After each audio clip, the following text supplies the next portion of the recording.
पूजनीय संत समाज, धर्म प्रेमी सज्जनों एवं श्रद्धा मूर्ति देवी, आज कबीर जयंती का एक उत्सव रखा गया है। सद्गुरु कबीर एक ऐसे महापुरुष हुए जो प्रकृति के कारण कार्य व्यवस्था को नज़र में रखते हुए जो तथ्य है यानी असलियत है, वास्तविक है, उसका उजागर किया। इसीलिए सद्गुरु कबीर को हम अध्यात्म के दुनिया का वैज्ञानिक कह सकते हैं।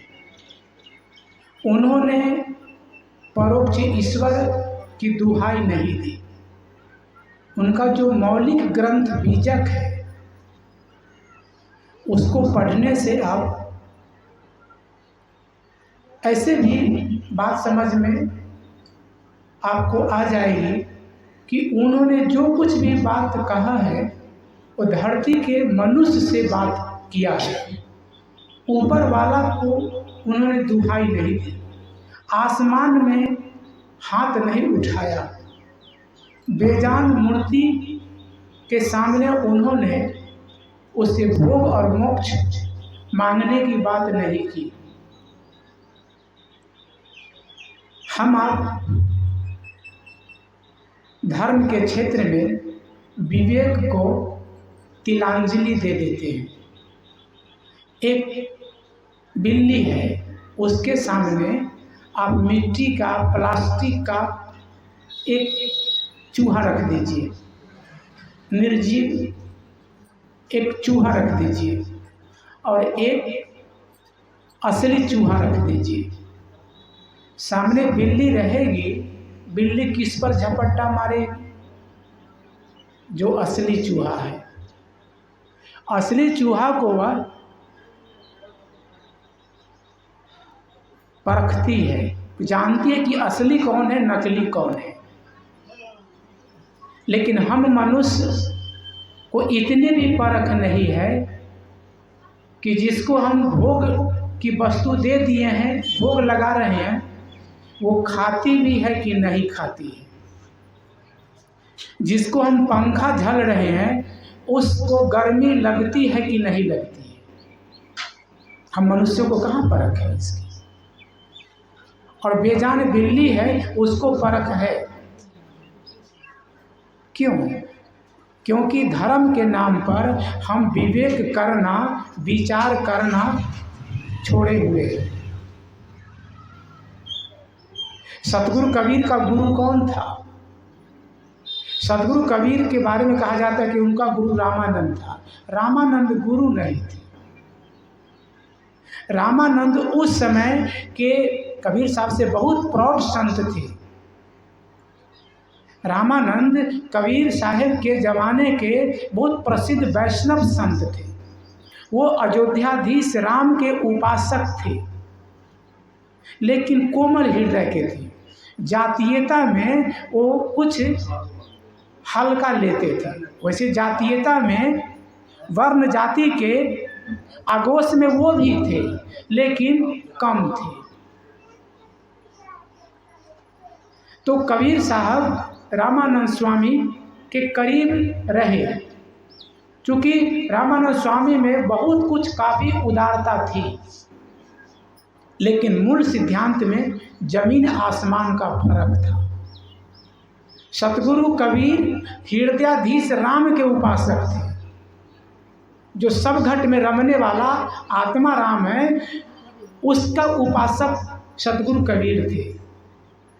और रामानंद स्वामी दशरथी राम के उपासक थे, जो अयोध्याधीश थे। बहुत बड़ा फर्क था। तभी तो कबीर साहब ने बीजक में एक जगह कहा है, रामानंद राम रस माते, कहीं कबीर हम कहीं कहीं थाके।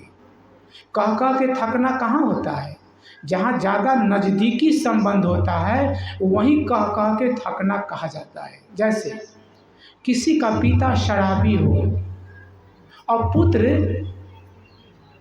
शराब नहीं पीता हो, वो संयमी हो, तो कोई गांव के लोग कहे कि बेटा तुम अपने पिता को नहीं समझाते हो, पी करके जो आता है और अंड बंड बकता है, ये ठीक नहीं लगता है, तुम अपने पिता को समझाओ ना। तो पुत्र कहता है क्या करे दादा या क्या कहे काका, उनको तो हम कहते कहते थक गए, बात नहीं मानते हैं, कहते कहते थक गए।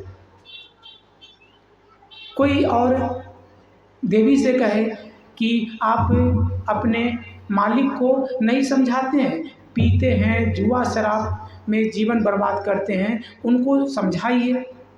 वो भी कहती है क्या करे, कहते कहते मैं थक गई, वो बाज नहीं आएंगे, वो नहीं सुधरेंगे।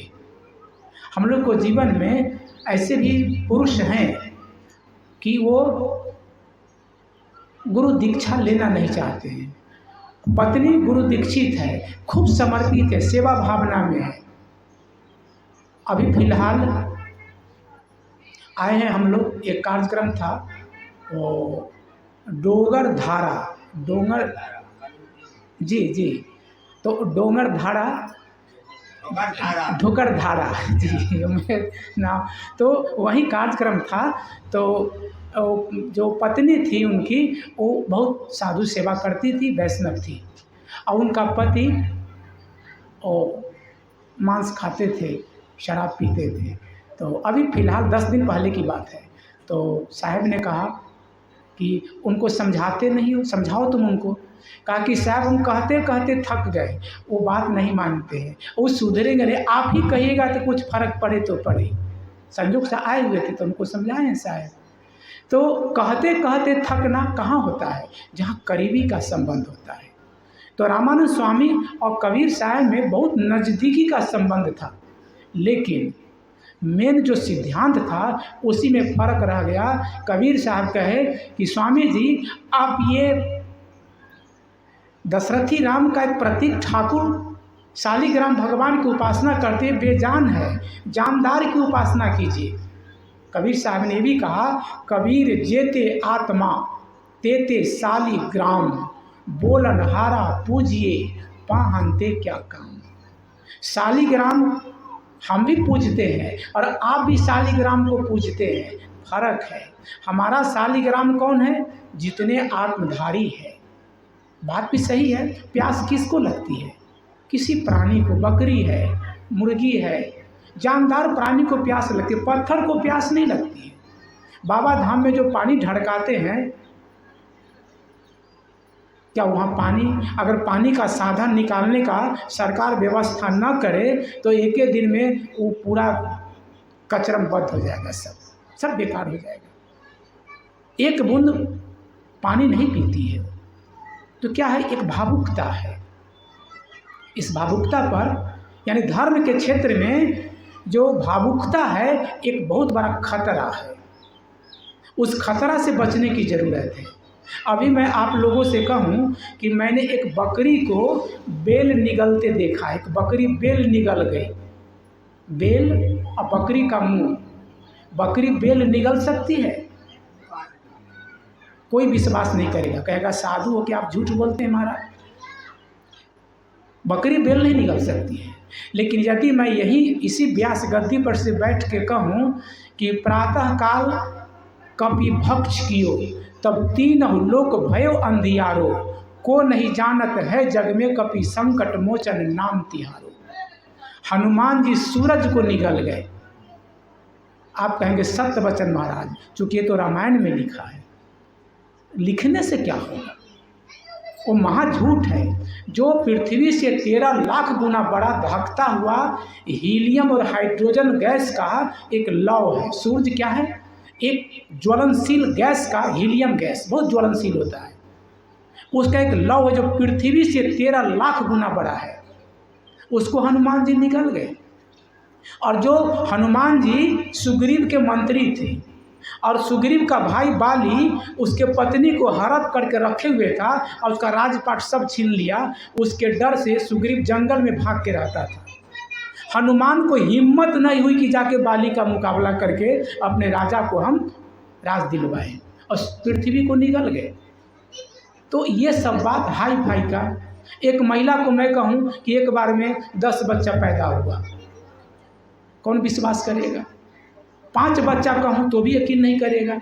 कुतिया है, सुकरी है, उसका विश्वास हो जाएगा। 10 बच्चा पैदा करती है। लेकिन आदमी के, कोई महिला को मैं कहूँ कि एक बार में 5 बच्चा पैदा हो गया, कोई नहीं विश्वास करेगा। अब यहाँ तो विवेक कर रहे हैं आप कि नहीं, आप झूठ बोलते हो। लेकिन यदि मैं कहूँ कि राजा सगर की पत्नी सुमति के गर्भ से 60,000 बच्चा पैदा भये, आप कहेंगे सत्य वचन महाराज, चूँकि ये तो श्रीमद् भागवत में लिखा है, हरिवंश पुराण में लिखा है, ये झूठ कैसे होगा? कहाँ विवेक करते हैं? तो इसीलिए सदगुरु कबीर ने कहा कि कर बंदगी विवेक की। वंदना किसकी करनी है? विवेकी पुरुष की। सतगुरु कबीर के गुरु कौन था? विवेक था। विवेक